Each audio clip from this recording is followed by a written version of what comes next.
નમસ્કાર ખેડૂત મિત્રો, હું રવિ ચૌહાણ. મિત્રો, આજના વિડીયોની શરૂઆત કરીએ તેની પહેલા જો તમે અમારો વિડીયો પહેલી વખત જ જોતા હો તો અમારી આ યુટ્યુબ ચેનલને સબસ્ક્રાઇબ કરો, બાજુમાં આપેલ બેલ આઇકન ઉપર ક્લિક કરો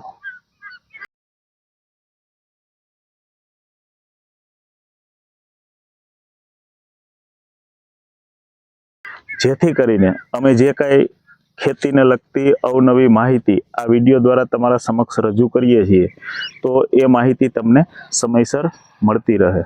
મિત્રો, આપણે દર વિડીયોની અંદર એવું બોલતા હોઈએ છીએ કે કોઈ પણ પાક હોય એને તત્વની જરૂરિયાત હોય છે, ખાતરની જરૂરિયાત હોતી નથી. કયા તત્વોની જરૂરિયાત છે અને કયા તત્વો આપણી જમીનની અંદર વધારે પ્રમાણમાં છે તો એની ખબર આપણને જમીન ચકાસણી કરવાથી જ પડશે. તો મિત્રો, ઘણા બધા વિડીયો મારફતે, ઘણા બધા મેસેજ મારફતે, ઘણા બધા લોકો પાસેથી તમે એવું સાંભળ્યું હશે કે જમીન ચકાસણી કરવી આજે ખૂબ જ જરૂરી બની છે. શું કામે જરૂરી બની છે? તો કે પહેલાં તો આપણે થોડુંક એ સમજીએ કે જમીન છે એ મિત્રો કુદરતે આપેલી એક અમૂલ્ય બક્ષિસ છે કે જેની કોઈ કિંમત આપણે આંકી શકતા નથી. કારણ કે જમીનનો 1 ઇંચનો દર બનવા માટે દાયકાઓનો સમય લાગતો હોય છે કે જેનું જતન કરવું આજની પરિસ્થિતિ પ્રમાણે જરૂરી બન્યું છે. દિવસે ને દિવસે જમીન ખરાબ થતી જાય છે.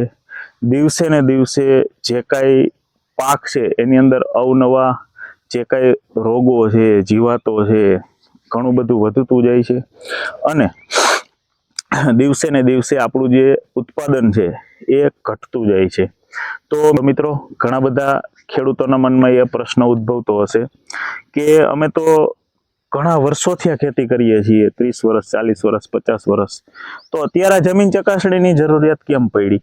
તો એની જરૂરિયાત મિત્રો એટલા માટે પડી છે કે જે કાંઈ પહેલાંની ખેતી હતી એમાં કોઈ એક પાકનું વાવેતર કરતા હતા, એક સિઝન લેતા હતા, એ અત્યારે 2 સિઝન લેતા થઈ ગયા છે, 2 પાકનું વાવેતર કરતા થઈ ગયા છે. જે 2 સિઝન લેતા હતા, 2 પાકનું વાવેતર કરતા હતા, અત્યારે પાણીની સગવડતા પ્રમાણે 3 પાક સુધી વાવેતર કરે છે. અને બીજી ત્યારે બોરના પાણી પણ આપણે ખેતરમાં ઉપયોગ કરીએ છીએ તો એમના પણ જે કંઈ TDS હોય એ પણ થોડાક વધારે હોય છે. અને હવે લગભગ બધા જ ખેડૂત મિત્રો વધારે ઉત્પાદન આપતી જાતોનું વાવેતર કરતા થયા છીએ, જેને કારણે જમીનની અંદર જે કંઈ પોષક તત્વો હતા એ પોષક તત્વોનો ઉપાડ છે એ વધારે પ્રમાણમાં થવા લાગ્યો છે. અને આપણે જે કાંઈ જમીનમાં ખાતર આપીએ છીએ તો એ આપણે સમજ્યા વગર જે કાંઈ માર્કેટમાંથી મળ્યું અથવા તો જે કાંઈ આપણી પરંપરાગત રીતે 2-4 ખાતર છે એ આપી અને આપણે વાવેતર કરતા હોઈએ છીએ. તો મિત્રો, આમ કરવાથી ધીમે ધીમે જમીનની ફળદ્રુપતા ઘટતી જાય છે અને એક સિઝન, બીજી સિઝન, ત્રીજી સિઝન, એમ સિઝન દર સિઝન આપણને ઉત્પાદન છે એ ઘટતું જોવા મળે છે. જુદા જુદા પાકને જુદા જુદા પ્રમાણમાં તત્વોની જરૂરિયાત હોય છે.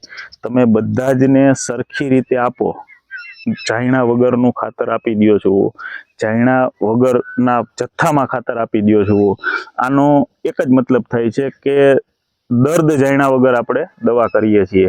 તો મિત્રો, વ્યવસ્થિત રીતે જમીનની ચકાસણી કરાવીએ, 3 વર્ષે એક વખત કરાવીએ, પણ આપણે જમીન ચકાસણીનો જે કંઈ રિપોર્ટ આવે એના પ્રમાણે રાસાયણિક ખાતરનો પાક પ્રમાણે ઉપયોગ કરશું, થોડોક જૈવિક ખાતરનો ઉપયોગ કરશું અને જે કાંઈ ઉપરથી સ્પ્રે કરવાના ખાતરની ભલામણ આવે એ પ્રમાણે આપણા પાકની અંદર વ્યવસ્થિત રીતે ઉપયોગ કરવાથી આપણો જે કંઈ પાક છે એને પણ આપણે સફળ બનાવી શકશું અને આપણી જે જમીન છે એને પણ આપણે લાંબા સમય સુધી ફળદ્રુપ રાખી શકશું.